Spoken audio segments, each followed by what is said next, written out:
leaving the other 3 out in the cold. Again, no expulsion hearing, no notice, no nothing. You're suspended, I guess, until our term's up, and then you'll just go away until October of last year. And then power got in the way again. 4 of the 5 of the 6 started having a conflict over who was in control.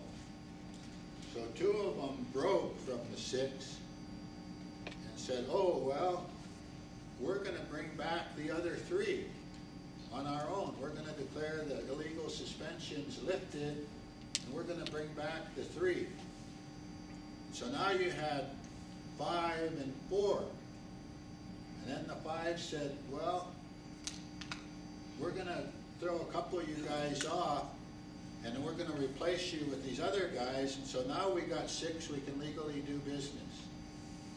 Well, but once again, they didn't have a meeting to do that. They didn't even have a quorum to do that, and so we ended up, the consequence was that the Bureau said, at least with respect to business with us, you don't have a working quorum of 6 duly elected members of the council, so we're not going to recognize any of your actions. That's what brought us all here. And so when we talk about why are we doing this, why are we talking about changing our constitution and changing our government and separating out powers, that's why. And I was at a meeting the day before you all remember last spring, I think it was in March, when they had the standoff out at Earl Oldperson's cabin out there, and the police surrounded the place and whatnot. Well, the night before that, a couple of you in this room, just a couple, were at a meeting. I was asked to come to a meeting out there to talk about constitutional reform. I went out there. We visited, and I said, I want to caution folks about one thing. Here we're all talking about reform. Gee, you can get on the internet, and on the Blackfeets who want change, there's a couple of thousand people talking about reform. Here's one of the things that happens. Everybody's all fired up. Council gets elected, and gee, they start working together, or at least appear to be working together. And what happens? Everybody goes, oh gee, well, they're working, look at it's working. We don't have to do nothing, it's gonna work. But all it takes is then for a couple of people to say, oh no, we ain't gonna play that game. We're gonna do what they did with the Schultz thing. We're gonna go off on our own. And in the blink of an eye, we can be back to that same place again. And if you remember right, at our last meeting when Carrie and Bill came in about constitutional reform, Carrie and Darrell, one of the council members spoke real strongly at first, kind of questioning our motives and whatnot. And he said, I was a victim of that. And I told him, the reason you were a victim of that is because we had no separate independent court system where you could go to bring your grievance, who could say to the rest of the council, yeah, you did this person wrong. We order you to reinstate him, because our court had taken a walk. Because under our Constitution, we have no separation of powers, because the court is a creation of the council. Under Article 6, Section 1K, the council has the power to create courts. The council has always taken a position, and you guys answered to us. Remember I told you at one time we even created something called, because the council didn't like the outcome of a particular case, they said, well, Court of Appeals didn't get it right, so we're going to create a Blackfeet Supreme Court. So for about 8-10 months, we actually had something called the Blackfeet Supreme Court. We had the regular court, the Court of Appeals, and then the Blackfeet Supreme Court. That just kind of died out on its own because there was really no, once the council got whatever it needed in that case, there was no reason to continue. So going back to that whole thing about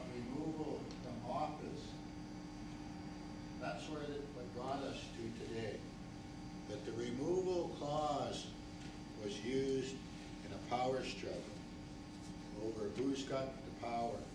We got the power, you don't got the power. And as somebody said to me, council lost track of the notion that it's not about power, it's about responsibility. And it's about exercising that responsibility in a way for the best interests of all the people. So whenever we get caught up in that power, this could always happen. It just happened here. You know, some of the council even refuse to talk about it. They want to think that it can't happen again, but it can. It just takes a couple of personalities to come into conflict, and we can go back to that same setting. I'm going to take this group and go with me. Well, I'm going to take this group and go over here, and we're going to get nothing done. And not only are we going to get nothing done, we're going to throw you guys out and pick our own people. And again, who's suffered because of that? The people suffered. Program people suffered. The regular people suffered. Everybody suffered because of that. And so that's why we're here trying to talk about changing our Constitution. So as you all go out there and talk to people over the coming months, remind them of why we got here, why we need to do this. And it only takes a couple people to go off the deep end and end up back here again. So last time we got into the powers of the council, and there's three. The powers of the council is divided into three sections. Section 1 is called the enumerated powers. That's the powers that are just spelled out specifically. We give this power to the council. We'll come back, but we're just going to jump forward real quick. Section 2 had to do with manner of review. And that goes to that point that not even under the Constitution, we don't have, the council don't have, the tribe don't have complete power. Even when the council's doing right, a lot of its things are still subject to review by the Secretary of Interior. Now let's be honest about that. That played out in this last election. One of our elders, Charlie DeRouche, is with us tonight. I'm sure he remembers the time when he served, when the council would pass an action, depending on the nature of it, that would go right down to the superintendent. Superintendent would have to review that action, and he would tell us, I either approve it or I disapprove it, and this provision would come into play. And Earl Operson reminded us all last week that back in that day and farther back, the superintendent or his representative used to actually be at every council meeting. If they thought the council was about to do something wrong, they would say, well, wait now, guys, let's talk about this. And the Bureau would exercise that authority. When we had the meltdown, the Bureau took a walk, and they did it under this modern notion of self-government. That's an internal matter to the tribe. Well, we aren't going to get involved. That's an internal matter of the tribe. Yet, in our Constitution that they gave us, in a number of places, it says they have some kind of responsibility. But today, they don't really exercise that responsibility at all. They just do it in a limited way. When it suits their purpose, they come to the table and say, oh, you can't do that, or you have to do this. Otherwise, oh, that's an internal matter. We're not going to get involved. Section 3 of the Constitution is future power. The Council of the Reservation shall exercise such future powers as may be delegated to the Council by members of the tribe or the Secretary of Interior or by state or federal government. So to me, the notion of that was the Council don't have all the power. There's still some things that we, the people, would have to give them, or that the government took from us that it has to give us back. And a good example of that, and an easy one, is liquor. As we all know, alcohol has devastated Indian people across America. And alcohol played a role in the early history of our tribe. So the government took the position that Indian people couldn't regulate, tribes couldn't regulate the sale of alcohol on our reservations. And alcohol was banned from Indian country. And then Congress passed a law in the early 50s that said, if you want to sell alcohol on the reservation, you have to have permission from both the state and the tribal government. And in that way, they gave us back a limited right to sell alcohol. So today, we have our own alcohol ordinance. And if you want to have a liquor license, you have to have it from both the tribe and the state, because that's what federal law says.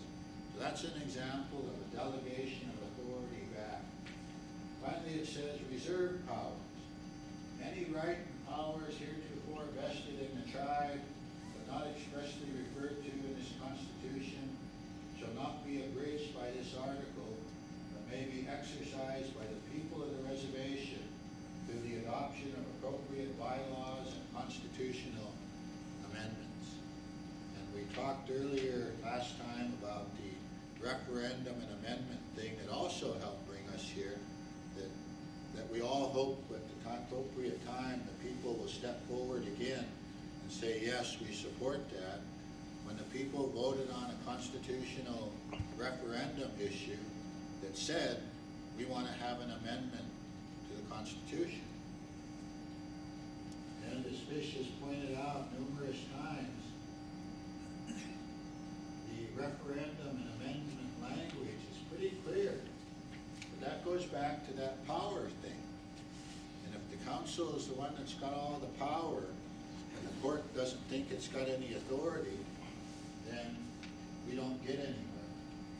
So referendum, upon a petition of 1/3 of the members of the eligible voters of the tribe, or upon a request of the majority of the members of the council, any enacted or proposed resolution shall be submitted to popular referendum, and the referendum shall be conclusive and binding on the council. So Fish had a referendum put up about, do you want to have a constitutional amendment?